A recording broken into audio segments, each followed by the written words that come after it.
y'all, and welcome back to another episode of Library Unlocked. I'm your host, Lauren Mobley.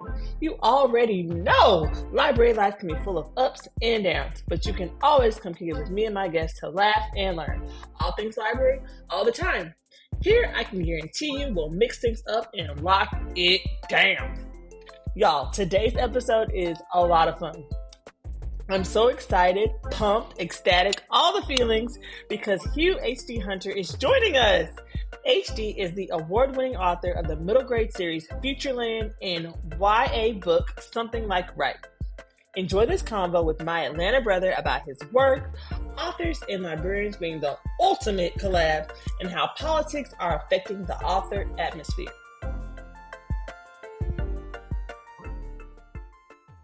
Hello, everyone. I am here with a very special guest today. And you should be watching on YouTube because he has the coolest hat. He is so cool. My good friend, one of my favorite authors, H.D. Hunter is here. What's up? What's up? Thank you for having me. I feel so lucky to be here. Well, I feel lucky to have you as a guest.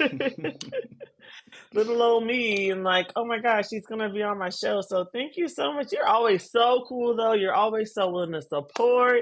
You come through. Look, You're just a great person. First time we met, and you were telling me like, look, if I ask for your help, don't tell me you gonna help me and then not need it. And I'm like, I promise you, I'm gonna show up. That's how I get down. Everybody's not like that. I've been learning. Right. I got you. Crickets in the middle of the night. Yeah, nah, we don't do that around here. Right. We in it for real. So, HD, introduce yourself for our listeners. Yeah. What's up, everybody? I'm Hugh, HD Hunter, kid lit author. I write middle grade and young adult. The author of the Futureland trilogy, Battle for the Park, The Nightmare Hour, and the Architect games. Something Like Right, my debut young adult novel. Really excited about that. Came out in August 2024.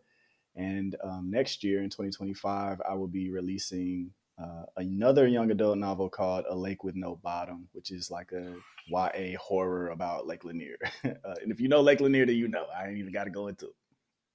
Oh my gosh, yes. I forgot about that, but I saw like the really cool video you posted where it was like a teaser for it, and I was like, oh my God, this is going to be dope. It's going to be so cool, because those of you who aren't in Georgia, honey, Lake Lanier will snatch your soul.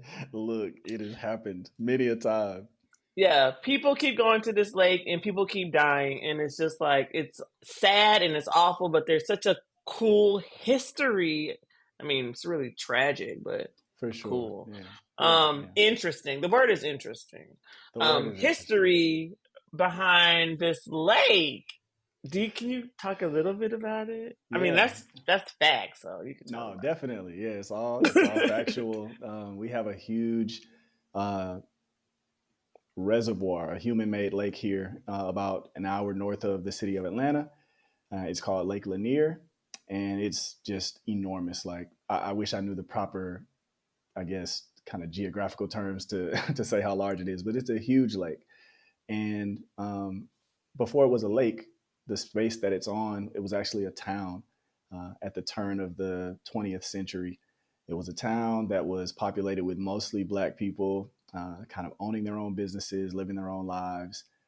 As we've seen in so many other towns at the turn of that century, like kind of Reconstruction era, there was some sort of racial tension in the town based on some allegations that went back and forth. And ultimately, all of the Black inhabitants of the town were chased out of town. And so for about 40 years, the town remained vacant.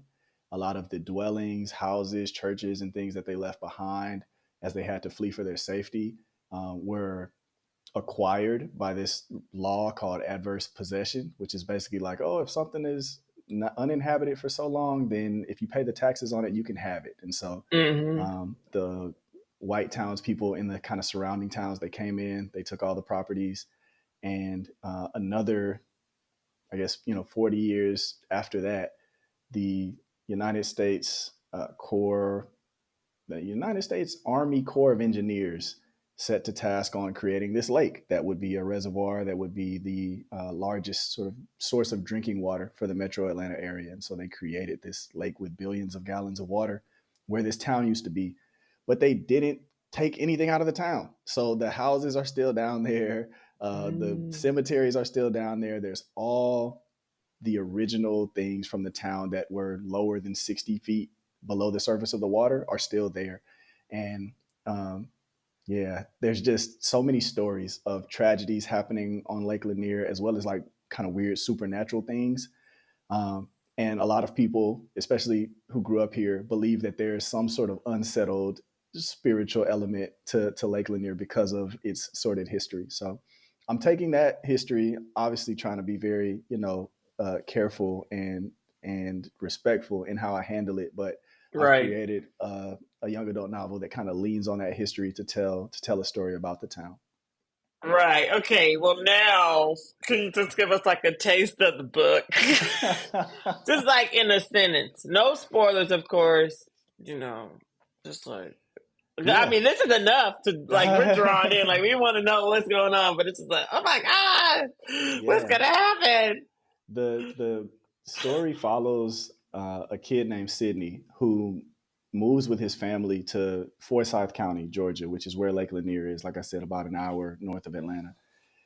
Sydney moves to Forsyth, and he doesn't really know anything about the county. He doesn't know about the history. Like many 14-year-old boys, he's trying to do anything he can to impress a girl that he goes to school with, and she invites him out on a trip to Lake Lanier. Genuinely, it's a harmless trip. But when they get her and a few of her friends, they take Sydney out on this boat, and weird things start happening when they get on the water.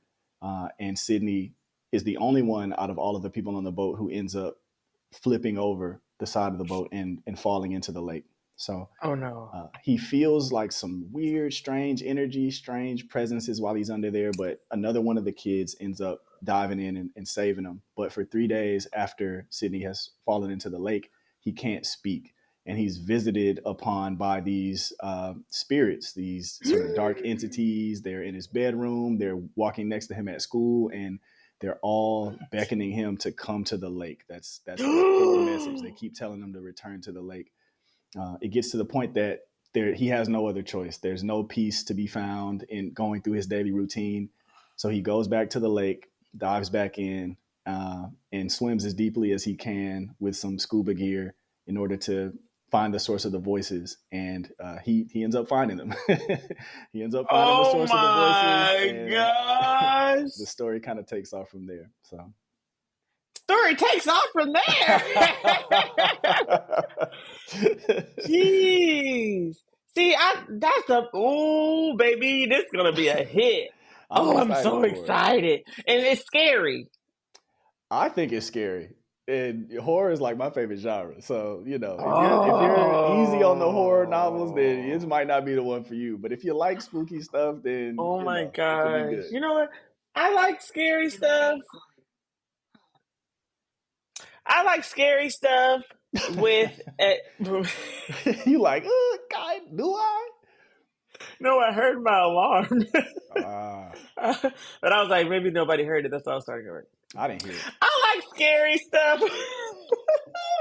I like scary stuff as long as it's like super, super interesting. Like I can't just get with the gore for no Yeah, reason. yeah, Like I for need it to be sure. like I'm invested in this. Like oh, like it's a really cool plot or like Yep, yep. something that's interesting. This is so interesting. Thank you. Yeah, it's Oh I'm man. not really into like the gratuitous sort of like body horror and stuff like that. I think it's very artful when other people can do it well, but that's not my writing style.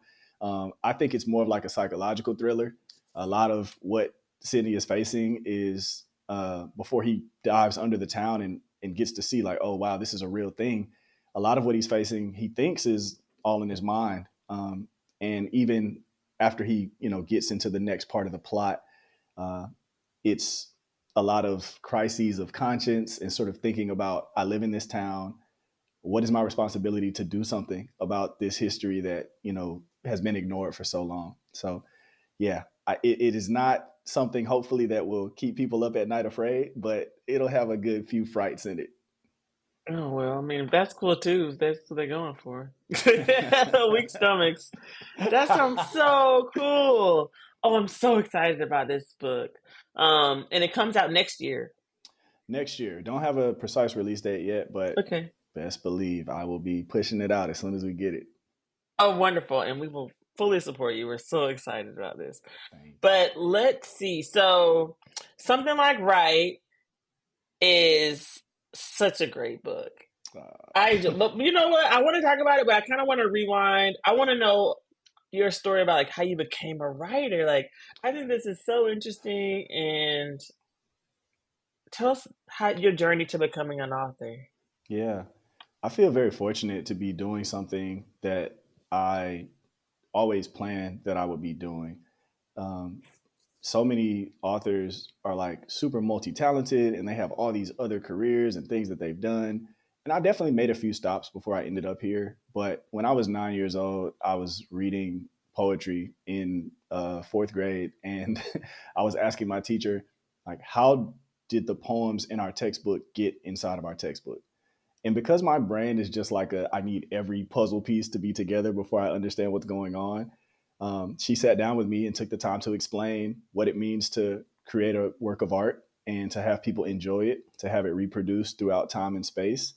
And, she told me if you wanted to write something and you did a really good job, then people might be able to share it around. It might go around the world farther than you're able to travel physically. And after your time on Earth is finished, maybe the thing that you made will still be around, as a comfort or as an inspiration to people.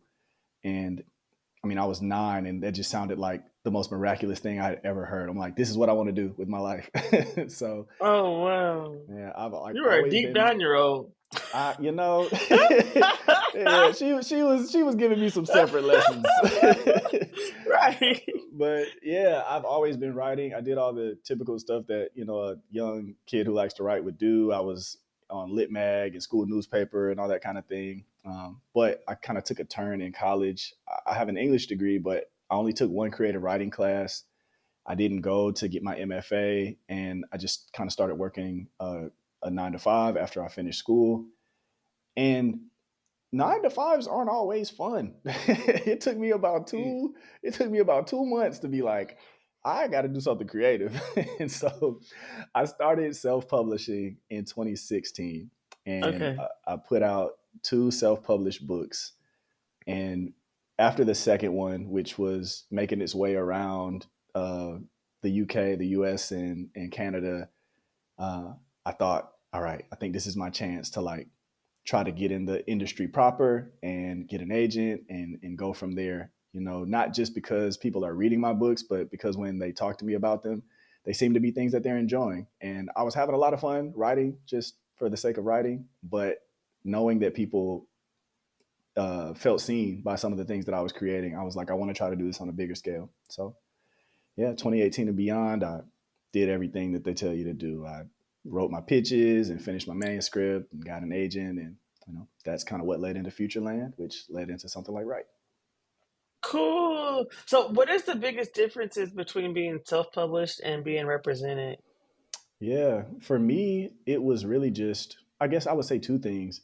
One is the creative control. Like when you're doing your indie publishing thing, you obviously are the last say on pretty much every element of your I book. like it. Like, I'm yeah, print. it's right. Yeah, right. Let's go. So there's like a lot of responsibility because you are managing all the things like editorial. And I don't edit my own work. I would hire somebody to look at it for me, really to be that fresh set of eyes. But I got to find that person. I got to do those, create those contracts with artists if I want to design cover. I have to figure out a marketing and distribution plan. And so it's a lot of work, but it's work that you get to say this is where it starts and this is where it ends. And so I know a lot of Mm, people find comfort in that, and I like that I had the practice of doing it because it helped me understand how to identify what my desires are for my work. Like because I had to come up with them myself and execute on them. By the time I was working with an agent, it's like I can definitely tell you what I want. I may not always get it, but like I have an opinion.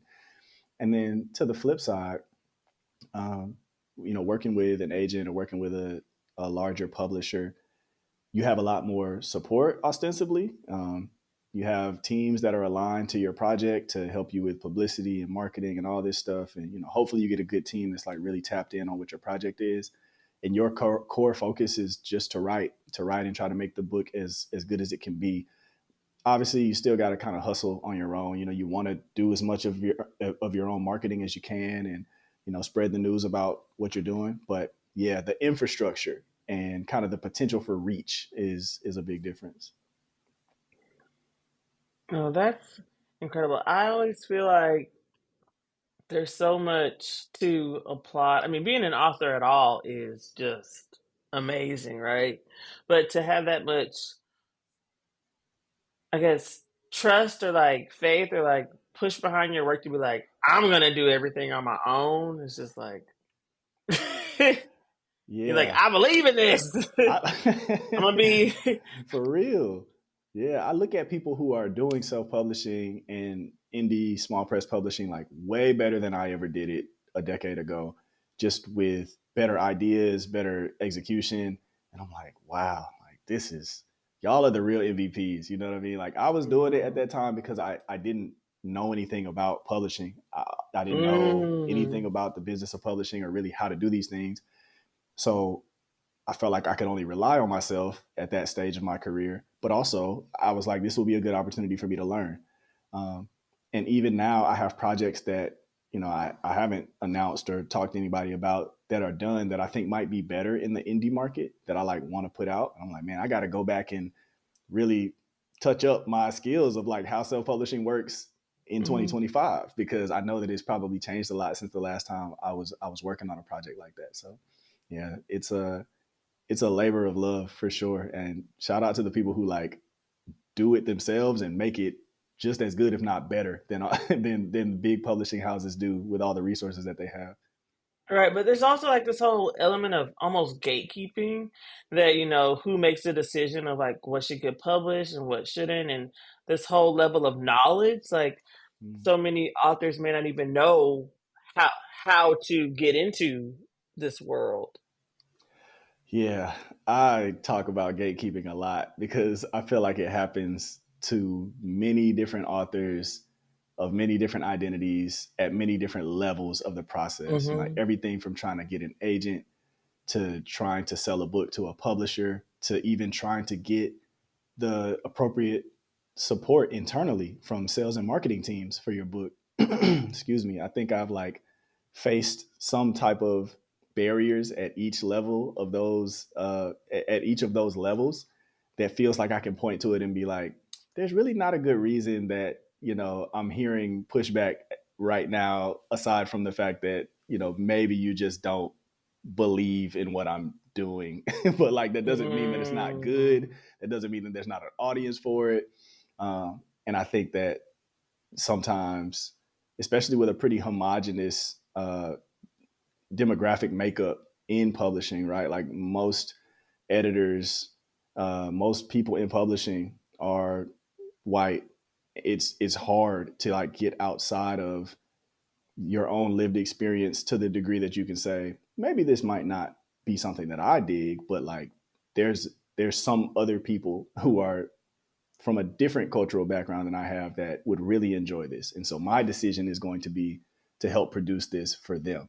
I think ideally, publishing would either work more like that or would have better representation across different identities. But yeah, it's just like a tough part of the business that we all have to face Right, and that's something we're seeing across the world right now. Like, how can across we the make world. people care about people who are not like them? Yes. How can I Yes. make you see that this is valuable experience and others will benefit from it? Um, Hmm. so interesting. So let's talk a little bit about the book because I loved it. It was You so know, good, and I love that you just started off with such a punch, honey. Because some books, literally. literally, um, some books you gotta sit through, and I'm like, okay, we're on chapter 5. Give me something, and it's like, Right, oh, right. they They in here. fighting. Let's go, and that captures the students' attention too. So, tell us a little bit about the book. What it was about before we start getting into some more questions. Yeah, for sure. So something like right, winner of the 2025 Black Caucus of the American Library Association Children and Youth Literary Award for debut. It's just like blowing my mind. It's Yes, like the first thing that I've won. congratulations, Thank you, thank you. congratulations. That's amazing. I appreciate it. Yeah, it's nice. It's It's nice to such a good create book, something. though. I Thank read you. that book so fast. That's good. That's what I want because I know what it feels like to just languish with a book, and it's like Well, I had to know what was going to happen. You kind of kept it moving. I that's appreciate that's that. that's a part of my mo. I do not like to play around. Like let's keep it pushing. But Right. yeah, the story follows a 17-year-old boy named Xavier. Everybody calls him Zay, and Zay is a pretty good kid. He's also just kind of like your average kid. He doesn't have a really defined talent or pathway forward in life that he's identified yet. And he's kind of just showing up to school, going through the motions. He ends up getting in a really bad fight with an older kid who's bullying a younger kid that he's trying to protect. But he takes it a little too far. And so he ends up getting expelled from his district school. He has to, in order to complete the year and maintain his academic eligibility, he has to transfer to an alternative school for discipline students who are facing disciplinary actions because there's multiple types of alternative schools. But he transfers to this school, which is 2 hours away, so he has to leave his home and he has to move in with his aunt in order to attend this school, which he does not want to do. Simultaneously, his father, who has been incarcerated for most of his life, is returning home and trying to kind of re-nest with his mother. And so there's some tension there for Zay, just being like, I feel like so much is happening without me and without my knowledge. But Zay's at alternative school, and he ends up meeting his first crush, a young lady named Faven. Her family's from Eritrea, and she's sort of new to the area. And Zay, who has never really wanted anything, who has never really liked anybody in a romantic way, he just finds himself bowled over by this young lady, and he starts to come out of his shell and try to figure out how he can establish like a relationship with her that really means something. And he's navigating a lot of uncertainty, a lot of insecurity because his parents haven't shared a household. He doesn't really know how to tell somebody like, I really like you and I would like to get to know you. So he's stumbling a little bit through that process, but they are both completing the rest of their academic year, hoping that they will be able to leave this town, readmit back into their district schools, but also trying to hold the feelings that they have for one another and figure out what to do with them. And so that's the story of the book that kind of takes us on the journey between both of them as a pair, but also individually. It had layers. Like an onion.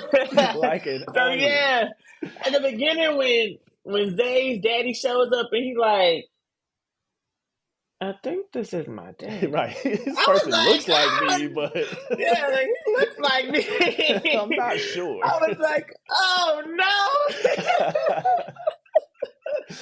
Yeah, we I'm were like, just as surprised as he was at that point. yeah. And like you built such a great like tension between them. But I really thought that was, the representation there because, all of our families look so different. Yes. Mm-hmm. And so to see what it was like for Zay to experience his dad being gone and then coming back into his life and Right. the adjustment, but then his dad coming back and him having to leave, he felt like he was being Mm-hmm. pushed out. Um, that was a really interesting concept. What made you decide to put this into the story? Yeah. You hit the nail on the head when you talked about how different our families look. And there are several families in the book that, play varying degrees of emphasis to the core story. But you have Zay's parents who are like not together, but still have a lot of feelings for one another. They obviously have Zay that is keeping them connected. But Zay's father's been out of the home for almost a decade. You have Aunt Mel and Smith, who are the aunt and uncle, as it were, that Zay moves in with, who are pretty good in their relationship, pretty stable. They do a lot of bickering back and forth, but that's kind of their love language. But they're not married. They just have more of a domestic partnership. You have Fevin, whose parents are extremely traditional. Her family's very religious. They're very old school, and we see kind of how Controlling. controlling, and we see how that kind of manifests in the levels of comfort that she has with even trying to get to know Zay. And then we have Kenny, who is being raised by his grandmother, and kind of, more so his friends are kind of like his family. And so I wanted to do this story where everybody has a chance to learn from everybody else.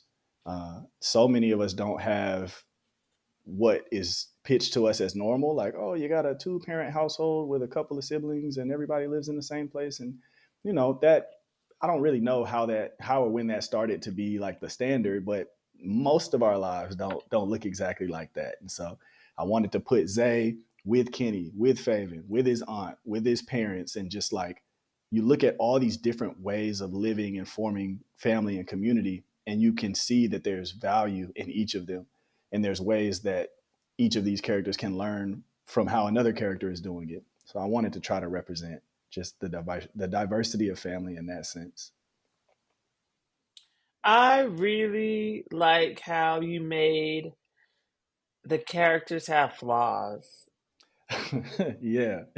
So, because without giving any spoilers, I was ready to fight Faison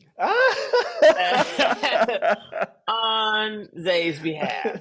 This is one Like, of my favorite things to talk about, because I know so many women readers who are like aunties, big sisters, mothers, and they feel like Zay is my family, and they really be like, I was very sick of Faven at the point that I know you're referencing.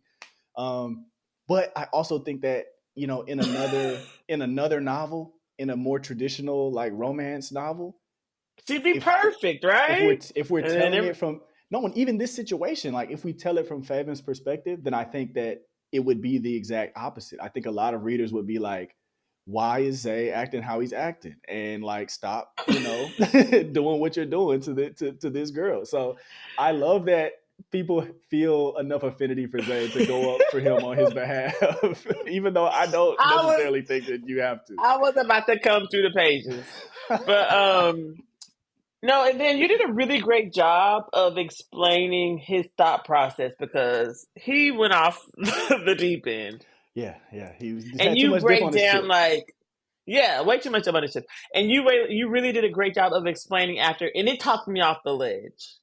So that I didn't like, I was like, okay, when you say it like that, Zay, when you walk through your thoughts, and Hmm. I think it was Kenny who was talking to him and Yeah, helping the him voice of break this reason, down. oddly Yeah, the enough. voice of our comic relief throughout the whole book. Such a funny character. Like, this character is hilarious. Hmm. Um, way that he helped Zay walk through his thoughts and kind of like ask these probing questions and gave her perspective, was like, okay, I guess you're right. I Yeah, guess you're yeah, right. yeah. We could all just calm down a little bit and think about this. But yeah, That no, was such a one good of scene. That was such a good scene. I really like that scene too. I one of the best one of my favorite pieces of feedback that I've been getting so far from kids and adults alike, is when they tell me like, Zay really sounds like a 17-year-old boy, like for better or for worse. Like he he sounds completely like he has no idea what's going on when there are times that he shouldn't really know what's going on. He sounds like he has no experience trying to date anybody. He sounds like, a kid who's trying to be very earnest, and sometimes his feelings get hurt. And so I'm just like really happy that we can feel, because he's our narrator, that like, we want the best for him and we want good things to happen to him. But also, when we get inside his head, we can be like, you're 17 and you're gonna mess things up sometimes because like that's what life is about. But it's also okay. Like it's okay to mess things up. And I enjoyed being in a male perspective for this romance. It's kind of a Ish. romance book. Ish. I have it in my realistic fiction book, but I feel like it's Hmm. romance adjacent. Yeah. With some little, lovey-dovey scenes. Yeah. Yeah. But I enjoyed having the male perspective because every time I read most of the books I read are from a girl perspective, Hmm. and Yeah. so that was refreshing. Yeah. I am just having the time of my life in my career, like writing about these black boys. Um, and there are a lot of other great writers who are, doing black boy storytelling, who I really enjoy as well. So I'm happy that we have so many of their books. But yeah, it's not as often that we get black boys who are able to, from a narrative perspective, kind of be the lens that we're understanding the relationship through. And Mhm.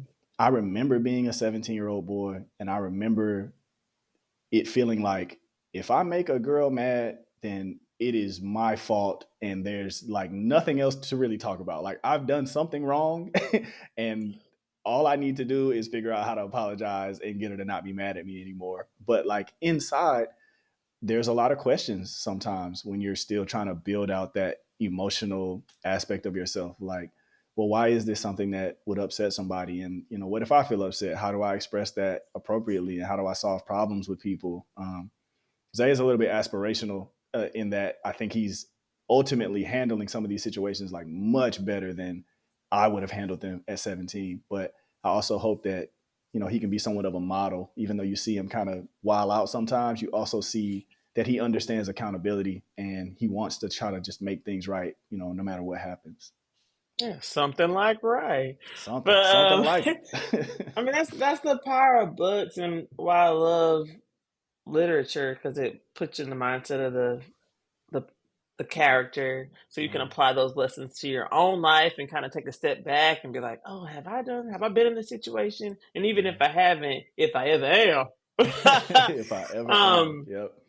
right, working with high schoolers and since I've been reading so much YA books, it's really helped me understand them more like this is y'all moving Yes. crazy, but Y'all are also like different, like just different. The what makes sense in your mind is just different. I can tell that the frontal lobes are different from you to older people, and I have to accept that, and I have to understand that what makes sense to you is just not gonna make sense to me. But we gotta figure out how to get a middle ground. yeah, and it's also like just put the phone down. That would help in a lot of cases for That sure. would help a lot. Um, yeah, when you're able to put the phone down, when you're able to put the phone down, pick the book up. Pick the book up. Yes, right. I'm gonna start like a whole campaign in my school, like take back your mind. Oh, yeah. That's kind of catchy though. I think so, because they're just like mindlessly scrolling, and Mm. it's doing no one any good. It's Yeah, doing no one any good. They that's um such a topic. they just introduced I think it passed the bill to prohibit school phones in schools K-8 in Georgia, and I'm like, we need to have high school, Yeah, but big there's on it. also all this legislation about school libraries Mm. and the state level and at the national level that are affecting our libraries. Yep. I feel like authors and librarians have such an amazing partnership. Things are getting hot. Yeah, Like definitely. the heat is rising and it's been increasing, Hmm. like a frog in a pot. I don't even know if this is the right metaphor. I But know what you you're know what talking I'm talking about when about. they Yep. they crank the heat and you don't notice it's hot until you on Hmm. fire. Well, Yep. we Yep. on fire. We on fire. Yeah. No, And it exactly. almost feels like, what do we do? I don't know what to do. Like we're trying to advocate, we're calling our representatives, and I don't know if we're too far gone or how we can fix this. How is it affecting you as an author? Yeah. Yeah. Um, as an author, I think there's just like a lot of concern I have 4 books that are out, and about out and available. And though each of them touches on race and class and some of the other things that the powers that be are trying to stifle us from having dialogue about, none of the books that I have available are broaching those topics as explicitly as my next 2 books are. The Lake Lanier novel, and then another project that my agent and I are working on selling currently.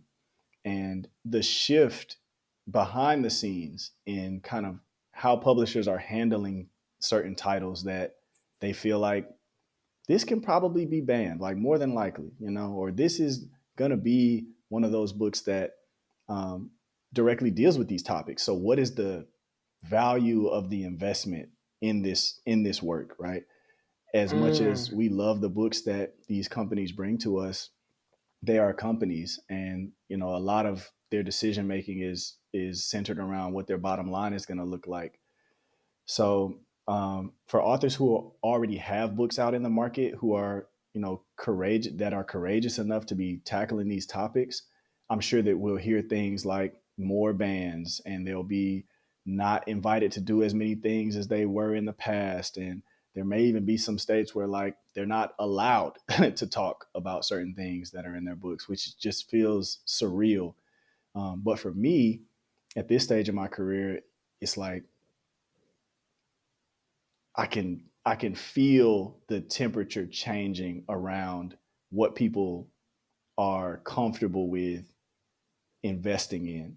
And Mm. it's sad because if you like kind of protract that line of thinking out, we may be in a situation, if bad things continue to happen, we could be in a situation where we have so many fewer of the books that we fought for the last couple of generations to do all of this representation and to help kids of different backgrounds feel seen. And so it definitely feels like we're regressing.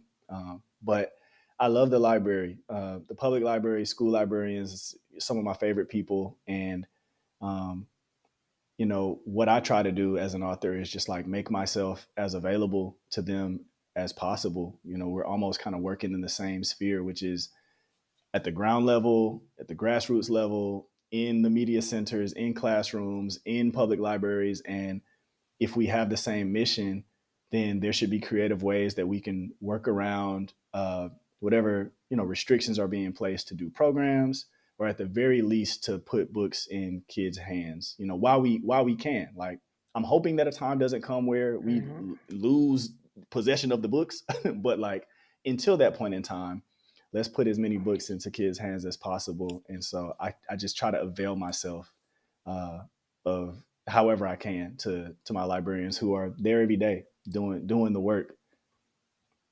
We appreciate you. Authors and librarians are like the best connect, like Absolutely. the ultimate collab. Authors and librarians. No, for sure. um, I'm so grateful for you. Before I let you go, there's 2 things I want to ask you. Yep. That's 4 for my viewers on YouTube. Um, what are you? One, what are you reading right now? Yeah. Funny enough, I just finished the book Yellowface by Rebecca F. Kwong. I don't know if you've ever read it before. This is a grown-up book, so Okay, it's a that's little fine. bit outside of it's a little bit outside of my usual reading practices, but it is very juicy and very dramatic, which is also kind of like Oh. usually outside of my reading preferences. But it's essentially it's about an author of color and a white author who are kind of close colleagues, and a fictional story. And the author of color dies, and the white author is in their Fix apartment her when book. it happens, and they steal one of the author of color's unpublished manuscripts, and they pass it on as their own. And so actually a lot of the things that we're talking about, like in the previous question about diversity, about how publishing handles certain, Dang. titles, and kind of like just the drama and the mess that instability causes in the industry, this book handles them, and in my opinion, handles them very well. It was like I was turning pages for the last 3 days, like this is just ridiculous. Oh, this sounds so good. Yeah, This I sounds really enjoyed it. amazing. And I know you have a whole nother lens to it because you're coming from this, publishing world. So that adds a whole nother layer, but that sounds incredible. I really had to like remind myself who wrote the book because the characters was making me so mad that I was like, "Oh wait, this is like this is a social commentary. This is a satire. Like, let me chill," Okay. because I was Oh, getting upset, man. but in a good way. In a good way. Fairly, you had me like Fevin had me. Like, Right? No, literally. but no, that's interesting because this is a thing though. Like, Yeah. not necessarily stealing people's manuscripts, Mm-hmm. but writing a black character or a character of a different ethnicity, white people will, and then Mm-hmm. putting a black character on the cover, like this is their story, Right. and Yeah. it's just the whole thought about is this authentic, and then I was wondering back in my head, like, why did you do that? Like, are Yeah. you trying to promote diversity, but why not just have diverse authors tell their own stories? And I mean, then there's a whole idea of like, can you tell some like if I'm a woman? I don't know. It's just Yeah, it's a complicated question, honestly. I mean, we yeah. even, to a certain extent, you even get into like kind of free speech type of things. Like, there's even a legal route that you could consider going with it. But my thing is always like, as authors, you can really only control so much. And through the first part of my publishing journey, not always hearing yes to the things that I requested or, having things pan out how I wanted, I learned that the best way to focus my energy is to try to make the best piece of art that I can. Like, if I just make really good art, then when it's time for people to discover it, when it's time for it to get an opportunity to do something, it'll be there and it'll be good and people will recognize that. Like, I can't force people to give me more marketing money. I can't throw it into readers' hands, but I can make it very good. And so when I think Hmm. about the question of, writing outside your identity, it's like, did you put the love and the care and the research and the consideration of the climate? Did you read the room? Like, did you really think about what you were doing? And did you try to do this in a way that shows that you have principle? If you did, there will be some backlash no matter what, but you should be able to stand up behind your own work and say, like, no, I'm proud of what I did because I know I did it the right way. The issue, Mm. as you have kind of named, is that people are not doing this the right way. Like, they're doing it for these ulterior motives, and Yeah. it's never really going over well. So It's yeah, like, it's oh, tough. they need more black books. I'll write one. Like, wait That's a minute, not. that's not what we was Wait a talking about. minute. Yeah, that's not what we meant. That's not what we meant. Right, right. And that makes me think about Yaritza Vijaba and how she talks about cultural responsiveness, and that inspired her to write her books about Yeah. seeing true identity in the pages and this accurate depiction of Afro Latinas. So awesome points. And the last thing is, how can our listeners find you and connect with you? Because you're always so nice and helpful. They're going to be blowing you up. Hit me up, man. Hit me up. I'm out here. HD Hunter Books, all one thing, no underscores or anything like that. On Instagram is my social media where I'm most active. And HughHDHunter.com is my website. It's kind of just a good summary of everything that I have to offer, which is there, including the official Something Like Right soundtrack playlist. I have a playlist for the book that I think is like, if you have actually read the book and you hear the order of the songs, then they correspond to like not necessarily the chapters, but the main beats of the book. So I took a lot of care in making it. I really enjoy making playlists. I think it's very good. I'll make sure you have the link so you can put it in the show notes for anybody who might want to Oh listen. my But God. yes, check out the Yes, playlist, please. please. Yes, please.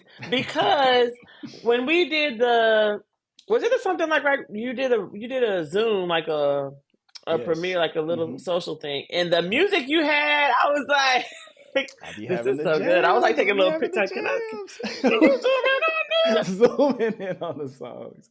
Yes, Yeah, I but you don't love. know who Lotto is yet, so we'll talk about Okay, I don't even know what you talk about. I do know a lot of. You trying to play me? that. Thank you so much for being on this episode. This is such a treat. I'm so excited for what happens next with your award-winning book Thank you. and for what comes next for your amazing, scary, like Lanier book. And what's the Oh title yeah, of that again? it's called A Lake with No Bottom. I like with no. Oh my gosh, yeah, that's gonna be a hit. I'm so excited. Yeah. Thank you so much again. No, thank you. I really appreciate you having me here. I listen to the podcast. I see when you post about it, so it's cool to finally get a chance to be on here and kick it with you for a little bit. And thank you for making a space for me to talk a little bit more about my work. Like, it's just fun to be able to tell some of these stories that you don't really know unless you hear the author talk about them. So I enjoy talking about it. I appreciate you. You're amazing. Thank you.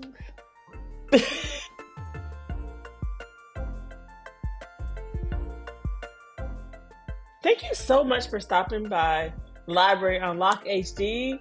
If you haven't picked up his books, you are missing out. Make sure you check them out, pun intended, and add them to your collection. Also, if you're planning on attending the Georgia Library and Media Association Summer Institute in Savannah, be sure to catch HB there. As always, thank you for listening and keep that library unlocked.